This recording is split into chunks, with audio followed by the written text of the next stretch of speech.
आजादी की कभी शाम न होने देंगे, आजादी की कभी शाम न होने देंगे, अपने वीरों की कुर्बानी को कभी बदनाम न होने देंगे।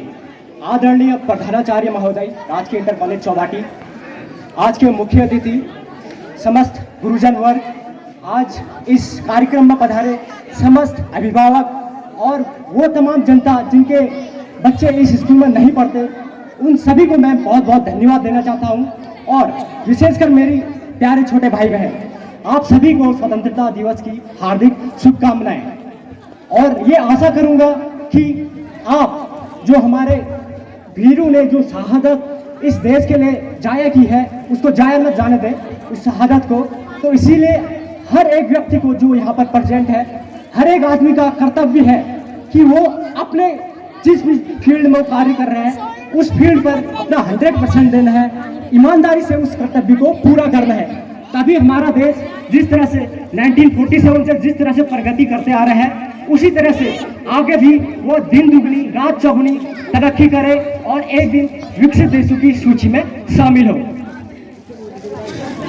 मैं विशेषकर आज इस आयोजन के लिए स्कूल कमेटी का बहुत बहुत धन्यवाद देना चाहता हूँ कि उन्होंने मुझे मंच पर आकर दो शब्द रखने का, अपने अनुभव को साझा करने का अवसर दिया।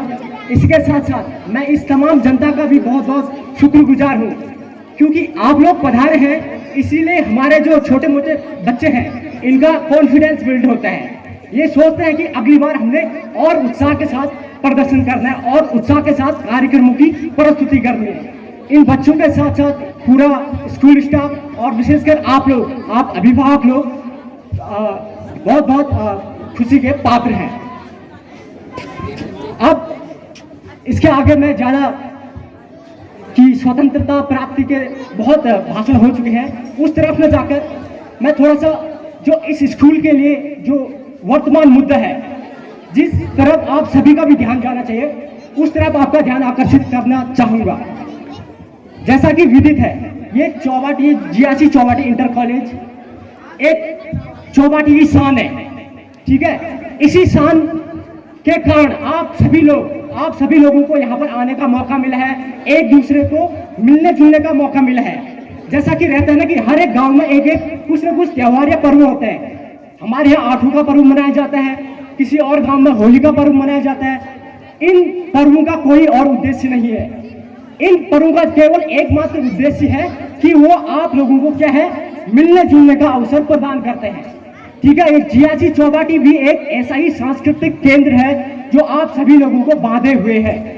और इस जियासी चौबाटी स्कूल जो क्लस्टर योजना के तहत जीडी हाट में शामिल होने जा रहे हैं, इसके लिए मैं आप सभी से रिक्वेस्ट करूंगा कि हर एक तबका, चाहे किसी भी धर्म का हो, किसी भी समुदाय का हो, अपना आगे आने का प्रयत्न करें। जो भी अपना योगदान दे सकते हैं इस मुहिम में, अपना योगदान देने का प्रयत्न करें। मैं स्पेशली इसमें महिलाओं की भूमिका पर विशेष ध्यान दूंगा। हमारा देश, चाहे वो आप 1857 की क्रांति ले लो, रानी लक्ष्मीबाई का योगदान ले लो, या हमारे उत्तराखंड के जंगलों को बचाने के लिए जो गौरा देवी ने जो आंदोलन किया था, ये सभी हमारे प्रति मिसाल है, ठीक है। जिस आंदोलन में महिलाएं जुड़ जाती हैं, उस आंदोलन के सफल होने के चांसेस बढ़ जाते हैं। तो मैं इस क्षेत्र की समस्त महिलाओं से भी यह अनुरोध करूंगा कि जब भी, ठीक है, जब भी अवसर मिले इस स्कूल के लिए कुछ करने का, भले आपके स्कूल में बच्चे पढ़ रहे हो या न पढ़ रहे हो, लेकिन आपको आगे आना है, इस स्कूल को बचाने के लिए हर संभव प्रयास करना है। हमने इसमें यह नहीं देखना कि कौन सी पार्टी, कौन सा समुदाय, कौन सा धर्म, बस एकजुट होके आगे काम करना है और स्कूल को बचाना है। अब बात आती है कि हमने स्कूल को क्यों बचाना है, ठीक है। हर एक समुदाय के, भले वो स्टूडेंट हो, अभिभावक हो, चौबाटी के छात्र हो या कोई भी आदमी हो, हर एक आदमी के लिए अलग अलग उसके पहलू हैं। मैं सबसे पहले प्रशासनिक तौर पर जानना चाहूंगा कि हमें चौबाटी के स्कूल को क्यों क्लस्टर योजना के तहत यही रखना है। प्रशासनिक तौर पर आप सभी को पता है कि जियासी इंटर कॉलेज चौबाटी अभी क्या है, हिंदी मीडियम स्कूल है। आप कहेंगे कि अगले ही महीने आपको क्लस्टर योजना के तहत सभी बच्चों को इंग्लिश मीडियम स्कूल में डालना है। होने के लिए तो आदमी चांद पर जा सकता है, लेकिन उस बच्चे को पता है जो क्लास 12th में है उस पर कितना प्रभाव पड़ेगा, मीडियम को हिंदी से इंग्लिश करने में उसको कितनी परेशानियों का सामना करना पड़ेगा, उसका व्यक्तिगत स्कोर इससे प्रभावित होगा। पहली बात तो ये है। दूसरी बात, प्रशासनिक कारणों में जो नई नई बिल्डिंगें बनी है, इतना इंफ्रास्ट्रक्चर पर इतना व्यय कर रखा है सरकार ने, तो इतना खर्च ये जाया चले जाएगा। ये तो हुई प्रशासनिक कारण क्यों हमने क्लस्टर योजना के तहत शिफ्ट नहीं करना है। दूसरी बात है हमारे बच्चे।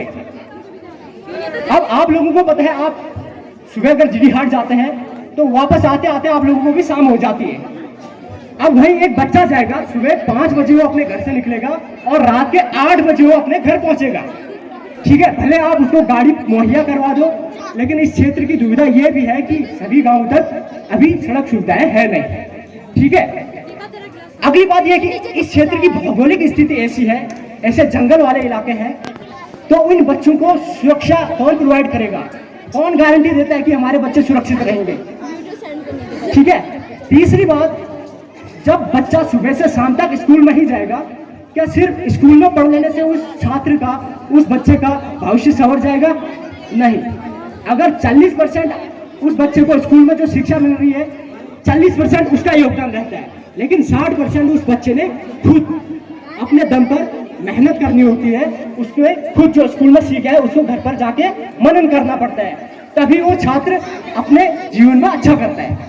ठीक है, अब तीसरी बात में तीसरा पहलू आना चाहूंगा इस क्षेत्र की जनता पर। क्यों आप लोगों के लिए, भले आपके बच्चे यहाँ पढ़े या ना पढ़े, है चौबाटी का यहाँ रहना। पहली बात तो जैसा कि कहा कि जियासी चौबाटी इस क्षेत्र की यह शान है। आज इसी शान के कारण आप सभी लोग यहाँ पर एकत्र हुए हैं। दूसरी बात कि गांव की क्या हालत हो रखी है, पलायन के मारे गांव भरों में एक घर में एक आदमी या 2 आदमी से ज्यादा कोई है नहीं। अगर जीडी हाट शिफ्ट हो जाता है हमारा बच्चा, ठीक है, तो इस क्षेत्र का पलायन जाहिर रूप से बढ़ जाएगा। जितनी जनता आप यहाँ देख रहे हैं आज, इतनी जनता भी मिलेगी नहीं, चौबाटी पूरा खाली होने लगेगा। दूसरी बात, जियासी चौबाटी के यहाँ होने से बहुत सारे लोगों को रोजगार मिलता है। ठीक है, हमारे कितने सारे दुकानें यहाँ पर चलती हैं सिर्फ इस वजह से, चौबाटी की चहल पहल है सिर्फ इस जियासी चौबाटी की वजह से। ठीक है, जियासी चौबाटी के शिफ्ट होने से पूरा सा ऑर्बिट शिफ्ट यहाँ आ जाएगा। तो इन्हीं कारणों से आप सभी लोगों को, ठीक है, इन सभी कारणों से अपना हर संभव प्रयास करना है कि ये स्कूल यहाँ से शिफ्ट ना हो। अब थोड़ा सा मैं अपने बारे में जानकारी दे दूं। ये तो आप लोगों की तरफ से मैंने रिक्वेस्ट की, क्योंकि मैं भी इस स्कूल का छात्र रहा हूँ। इस स्कूल से हमारे इमोशंस, लगाव जुड़े हुए हैं। ठीक है, ऐसे ही लगाव और सभी लोगों के। मेरा नाम दीपक सिंह द्योपा है। मैं 2014 में इस स्कूल से पास आउट हुआ था। वर्तमान समय में मैं as a sub inspector Bharat Tibbat Seema police Bal में कार्यरत हूँ। और मेरे लिए आज बहुत हर्ष का विषय है कि मुझे इस स्कूल के द्वारा आगे आकर 2 शब्द रखने का मौका मिला। किसी भी स्टूडेंट के लिए इससे सफलता की बात या इससे हर्ष की बात कोई नहीं होगी कि उसका स्कूल खुद उसको बुलाकर 2 शब्द कहने का मौका दे रहे हैं। मैं आप सभी से भी यही अनुरोध करूंगा कि आप अपने जीवन में ऐसे लक्ष्य निर्धारित करें, ऐसी ऊंचाइयों को छुएं कि आप भी कल यहाँ आकर 2 शब्द कहने का आपको मौका मिले। तो वो कहते हैं ना कि जो कस्तूरी मृग होता है उसके पेट में क्या रहता है, कस्तूरी रहती है, लेकिन वो क्या है, पूरे जंगल में घूमते फिरता है कि कस्तूरी कहाँ है। अभी उसको पता नहीं चलता कि कस्तूरी कहाँ है, उसके पेट में है। मैं सिर्फ अपना अनुभव साझा कर रहा हूँ, कोई भी आदमी अपने से ना ले इसको कृपया। तो जब हम इस स्कूल में पढ़ा करते थे तभी से क्या हो गया था, प्लान का बहुत रहता था कि हाँ इस स्कूल में टीचर्स नहीं है, इस स्कूल में लैब नहीं है, इस स्कूल में कंप्यूटर्स नहीं है, फैसिलिटीज कुछ नहीं है। ठीक है, हर कोई यही बोलता था, लेकिन हमने इस स्कूल से पढ़ा और मैं आपको यकीन दिलाता हूँ इस स्कूल के शिक्षकों जैसे शिक्षक आपको कहीं नहीं मिलेंगे। मैंने बहुत सारे शिक्षकों से मैंने अपने जीवन में बहुत सारे शिक्षकों से पढ़ रखा है, लेकिन जो ह्यूमन टच होता है, जो आपके डाउट्स को सॉल्व करने की कला है, ठीक है, इन शिक्षकों जैसा मुझे आज तक कोई शिक्षक नहीं मिला जो कहते थे कि नहीं इस स्कूल में तो क्या रखा है। तो आज यही रिजल्ट है कि हमारी बालिकाएं 80%, 85% ये इन्हीं टीचरों का क्या है, रिजल्ट है, इन्हीं टीचरों का परिश्रम है कि आज हमारे स्कूल से 80%, 85% बच्चे स्कोर कर रहे हैं और इन्हें उच्च लेवल पर बहुत सारी स्कॉलरशिप भी मिल रही है। ठीक है, तो हमने कभी ये नहीं सोचा कि ये स्कूल में क्या है, इंफ्रास्ट्रक्चर की कमी है, बट मैं ये बोलूंगा कि हाँ, टीचरों की कमी थी, लेकिन उस टीचरों की कमी होने के बावजूद हमारे जो भी टीचर्स अवेलेबल थे, साइंस सब्जेक्ट के टीचर हमें मैथ्स की क्लासें दे रहे हैं। अब इससे ज्यादा उनसे क्या लोगे। हम उनसे डाउट पूछने जाते थे, उनका कहना था आप संडे आओ, सैटरडे आओ, किसी भी दिन आओ, और कभी भी ऐसा दिन नहीं आया कि हम खाली हाथ अपने टीचरों से वापस गए हो। एक और चीज है कि आजकल हमें लगता है कि यार, जैसे हमारे दीवान बोरा सर थे, तो उनका क्या रहता था, सिर्फ एक पीरियड फिजिक्स का रहता था। तो एक पीरियड जैसे 5वां पीरियड खत्म होता था, फिर भी बोरा जी हमें पढ़ाते थे। 5वां पीरियड, 6वां पीरियड, 7वां पीरियड, 8वां पीरियड, लगातार 4 पीरियड पढ़ा देते थे। ठीक है, तो उस समय लगता था हमें यार ये तो हमारा खेलने का समय है, ठीक है, हमारा खेलने का समय जाया हो रहा है, हमें परेशानी हो रही है। लेकिन आज उस वक्त की कीमत हमें पता चलती है। जब आप यहाँ पर खड़े होते हैं तो आपको आज जाके पता चलता है कि उस समय आपके टीचर्स ने सिर्फ आपका समय नहीं लिया, उन्होंने अपना समय भी दिया है। थोड़ा सा एक और एक्सपीरियंस शेयर करना चाहूंगा मैं। भारत तिब्बत सीमा पुलिस में आने से पहले मैं एज ए टीचर भी काम कर चुका हूँ। जर्नी बहुत लंबी है, ठीक है, जर्नी बहुत लंबी है। तो अगर मैं इस जर्नी को पूरा बताते फिरूं तो शाम हो जाएगी, तो बहुत शॉर्ट में इसको रखूंगा। जब हम यहाँ से पास आउट होकर गए थे कॉलेज करने, तो उसमें एक डर बना हुआ था कि नहीं, जो हिंदी मीडियम स्कूल से जाता है और जब इंग्लिश मीडियम स्कूल में वो दाखिला लेता है, इंग्लिश मीडियम कॉलेज में दाखिला लेता है, तो उसको बहुत सारी परेशानियां होती हैं, उसको उत्तीर्ण करना बहुत मुश्किल होता है। लेकिन अगर आपके मन में जज्बा हो, ठीक है, आपने अगर लक्ष्य निर्धारित कर दिया, तो ये सारे आपके एक्सक्यूजेज हैं, ठीक है, ये सारे आपके बहाने होते हैं, ठीक है, न किसी माध्यम का, न किसी इंफ्रास्ट्रक्चर का। अगर आपने मान लिया कि हाँ मैंने आगे बढ़ना है, तो ये सारी बाधाएं आपके सामने नहीं आती। आप कोई ना कोई मार्ग जरूर चुन लोगे अपनी सफलता का रास्ता बनाने के लिए। तो एज ए टीचर मैंने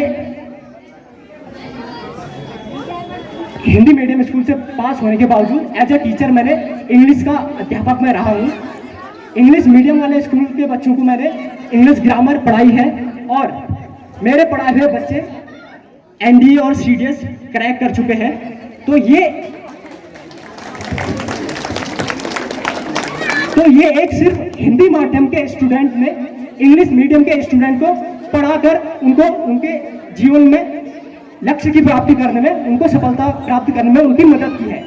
तो ऐसा ही मैं आप लोगों से भी बोलूंगा कि यहाँ न कोई माध्यम की, न कोई इंफ्रास्ट्रक्चर की कोई कमी है। अगर आप उच्च लक्ष्य अपने जीवन में निर्धारित कर देते हैं तो आप जरूर सफल होते हैं। ठीक है, इन्हीं वक्तव्यों के साथ मैं अपनी वाणी को विराम देता हूँ। फिर से एक बार आप सभी का बहुत बहुत धन्यवाद। मुझे खासकर स्कूल प्रशासन का मुझे यहाँ पर आकर 2 शब्द रखने का मौका दिया, बहुत बहुत धन्यवाद।